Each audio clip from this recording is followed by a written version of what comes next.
So the truth about caregiving.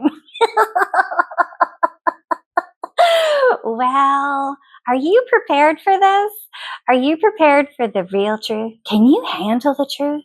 Can you handle the truth about caregiving? Because it's not pretty. It's not. And it's not inspirational.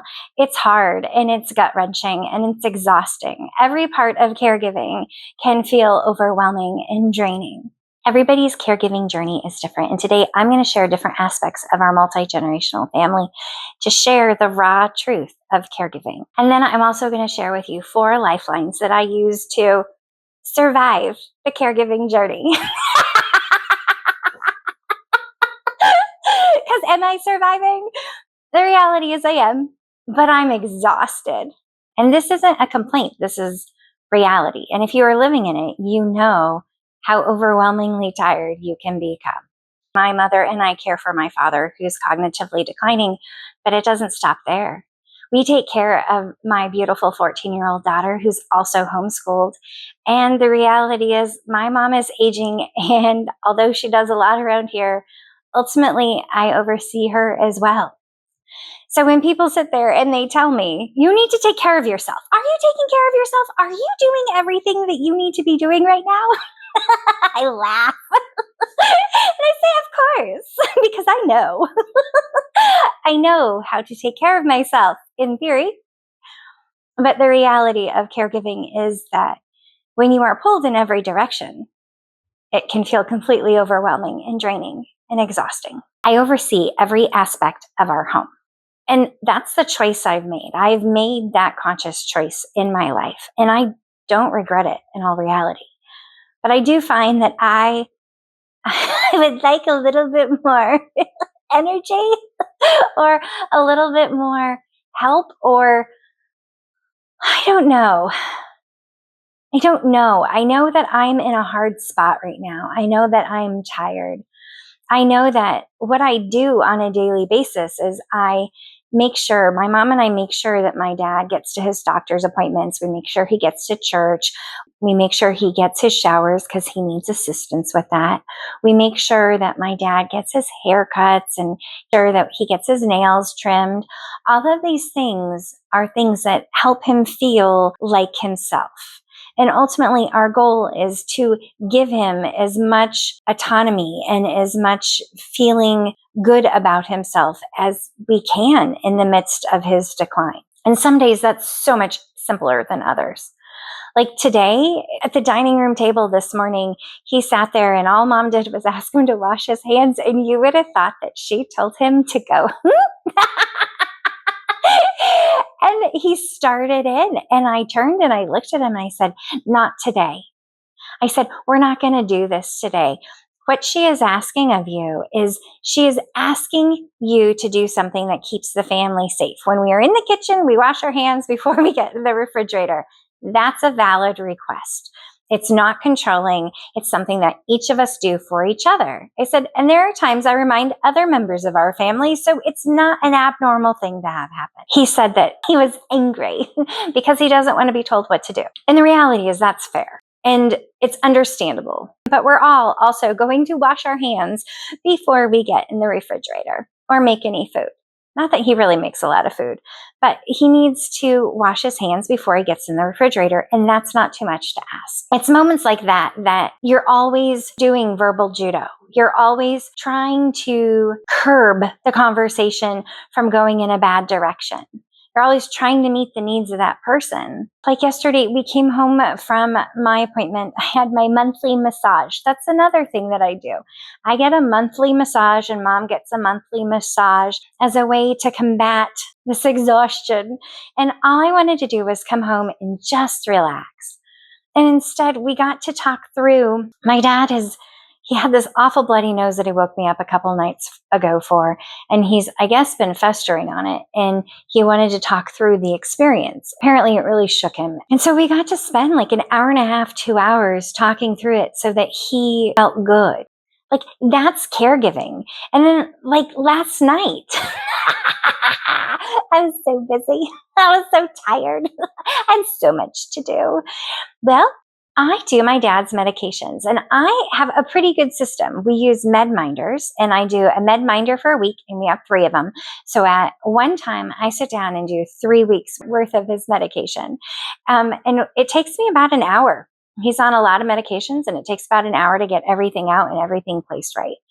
And last night, I was so tired. All I wanted to do was go to bed after I'd had my massage, and then I was talking to dad, and then I made dinner. And then I was ready to go to bed. And then I looked down and I saw the med minders, and I was like, that's not okay. Today is not that day. But the reality is it never feels like a good day, the day that it is to do the medications.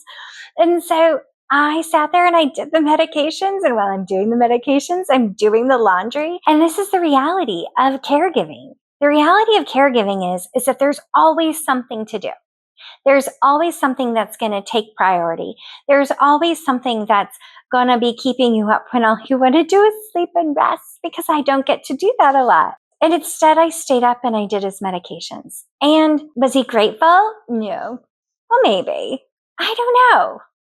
He just expects it. And that's okay, because that's where he's at in life. It's not even about that. I guess that's the point. It's not about that. Caregiving isn't about being affirmed by the person you're caring for.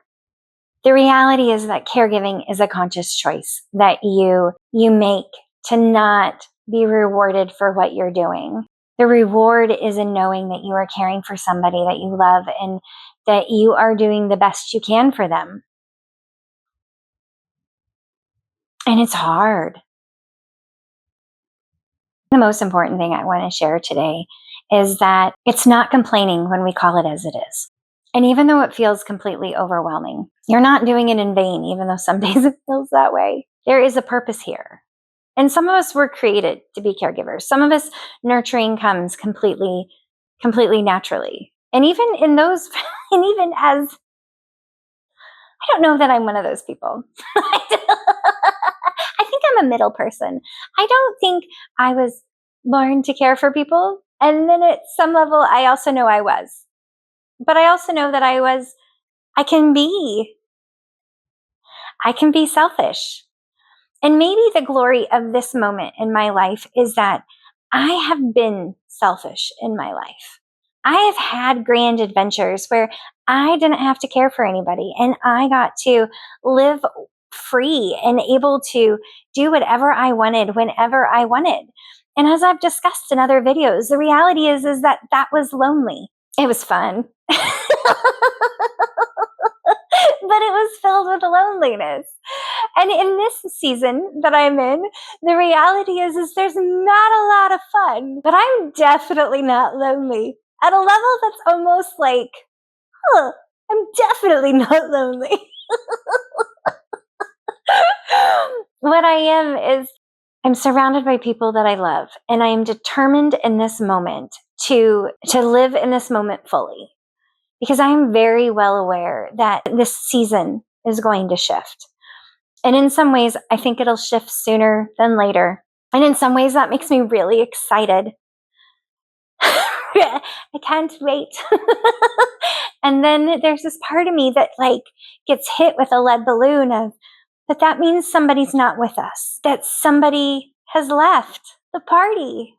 And whether that means that my dad dies or whether it means that he goes into some kind of care facility, the reality is that this is the only moment that we have. This is our only guaranteed moment.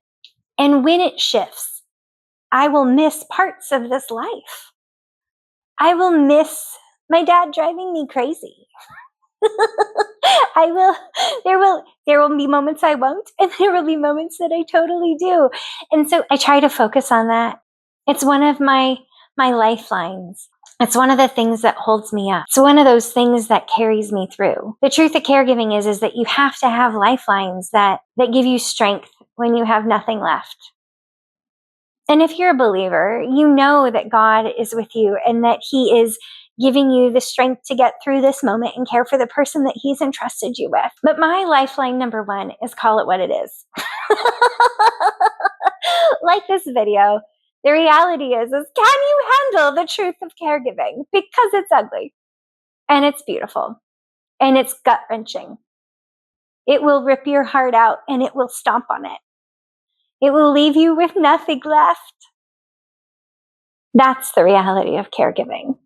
So following that super positive lifeline, lifeline number 2 is choose the next right thing, whatever that may be. So often in caregiving, we do not know what a day will bring. I discussed this in our video about Florida's polar vortex. That whole video was about choosing the next right thing. You have to roll. You have to duck and weave. You have to turn and pivot when you're a caregiver. And you have to get good at it. And you have to submit to it. If I didn't submit to it on a daily basis, I would drive myself crazy. So I invite you to choose the next right thing by figuring out what has to be done. Prioritize. And in that prioritizing, I invite you to do the most urgent thing. I invite you to do what actually matters. And if it's not going to burn the house down, it can wait. And becoming okay with that. And if you're a control freak like I can be or am, depends on who you talk to. The reality is that can be a very hard thing. But it is one of the lifelines that's going to get you through this caregiving moment. Lifeline number 3, steal your moments for rest. Yes, I said steal. Because the reality is, unless you have a lot of help, finding moments to rest is hard, especially if you are layering in multiple people that you're caring for. If you're in a family setting, it's hard. And I would tell you, well, if you have a lot of money, I would tell you, go have a vacation. Get away. But I live in the world which is in the middle, where we have a little bit too much to qualify for most assistance that we could really truly use. And in the reality is that with that, we don't have the extra to do the things that we could truly use the extra assistance with. We can't fund that ourselves. And so what that does is it leaves us the ability to have moments that we steal. We steal afternoons away. We steal 5 minutes, can even count on a particular day. It could be just going and sitting down for 5 minutes and taking that moment. For me, it's not about scrolling on my phone because that doesn't help me decompress. For me, it's about either silence or I love frequencies that you can listen to on YouTube. You can listen to healing frequencies. You can listen to sleeping frequencies or calming frequencies. And I'm quite known for putting them on to help our house and our disposition for the day.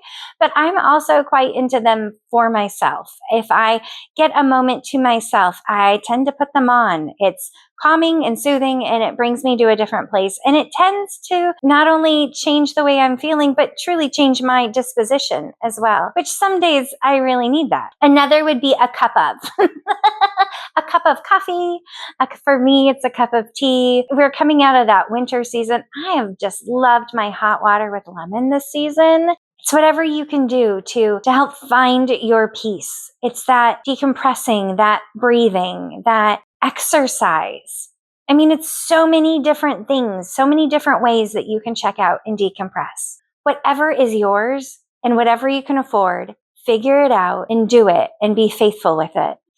And lifeline number 4 is one that I've already touched on. It's remembering that this is a season. So on those hard days when I find myself daydreaming for what my life will be like when my dad leaves us,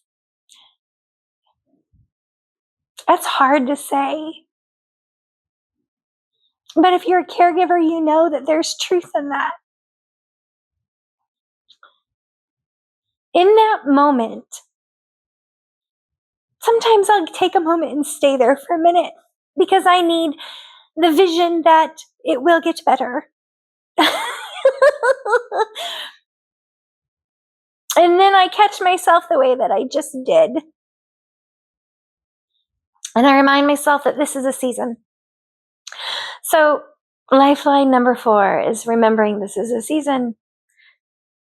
This is a season. And I will never have this moment again. I will never have these people in this moment and even our animals in this moment again. And that tends to bring me back to center, that thought. It tends to remind me that even though I may be exhausted today or overwhelmed today, or some days I'm just angry because he's so unpleasant.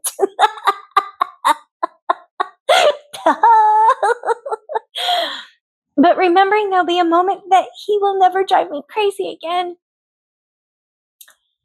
helps bring me back to center. I offer you my lifelines to add to your toolbox so that you realize also that you are not alone. That on those days that you're tired and exhausted, on those days that you find yourself daydreaming about being able to go away overnight and not have to arrange care or not have to assist with every aspect of someone's life, making sure that they're dressed appropriately for the weather, making sure that they've gotten their showers or their needs met. Whatever you find yourself daydreaming about, know that you are not alone. That there are caregivers all over this world doing the same thing that you are, and that what you are doing has so much value and so much beauty, even in the midst of the ugly. And the reality of, can you handle the truth of caregiving is you're doing it. You are strong enough. You are mighty.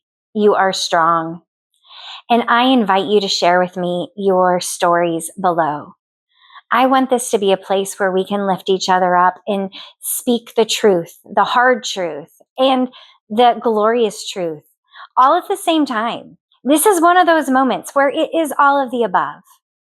Share with me your stories. Let me know what is going on in your caregiving journey. Let us lift each other up on this journey. If this video has touched you, I invite you to buy me a cup of coffee. Links in the description below. I pray that this video met you where you are at, that it filled your cup, and that with that full cup, you're able to go out into the world and overflow. Because the reality is if we all went out into the world and overflowed, we could truly change the world.